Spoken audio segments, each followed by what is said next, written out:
Hello, welcome to a short video on YouTube for primary and secondary sources. I'm going to be reviewing what they are, giving some examples for each of them. Um, so I will post this document on uh, Google Classroom with this video. Primary and secondary sources are the two ways that we learn about history. Okay, a source means where we're getting our information. Okay, we're pulling our information from a source. Just like we need a source for our water, source of energy. Source is a place that we pull things from. So primary and secondary sources are the two places that we get information about history. Okay, and there's a really clear difference between them. Primary sources, and I'm just reading the definition here that I wrote. Sources are sources that come from the time in the past we are studying.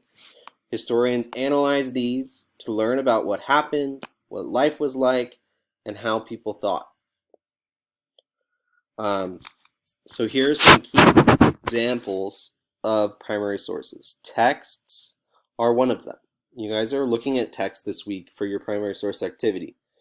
You're looking at speeches, official documents,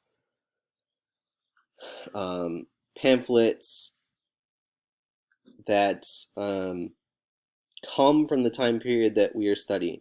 Okay, the time period that we're studying, because we are focusing on the American Revolution, the time period up to the American Revolution and through the American Revolution to the founding of the United States of America. This all happens in the years between 1750 and 1800. So the time period that we're studying is 1750 to 1800. Okay, that's a broad half century that we're focusing on. In this unit, in the last month through the end of this year, we're going to be focusing on that time period. Primary sources do not necessarily always have to be texts. Texts are just one really important primary source that we need to look at and get familiar with. But visuals can be primary sources as long as they come from the time period that we're studying. The art, drawings, maps can all be primary sources. So you see here a portrait of George Washington as a primary source. Photography didn't exist during this time period, but when photography is invented, the photographs that are left behind from the 19th century, from the 1800s, are primary sources to help us understand that time period.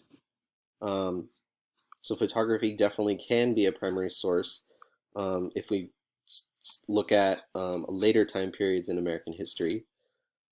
Artifacts are also a very cool and interesting primary source that you guys are going to be taking a look at for some of the assignments that are coming up in distance learning. You'll be thinking about them for creative projects. Clothing, furniture, writing utensils, tools, technology. This is a carriage that was pulled by horses. The transportation technology that was available at the time. These things can tell us about how people lived, what they thought, and what happened by doing research on them. So this brings us to secondary sources. So those primary sources are text, visuals, artifacts. Secondary sources come from the present time. When I say present time, I'm going to include the last 25 years because history is very long and goes into the past a very long time.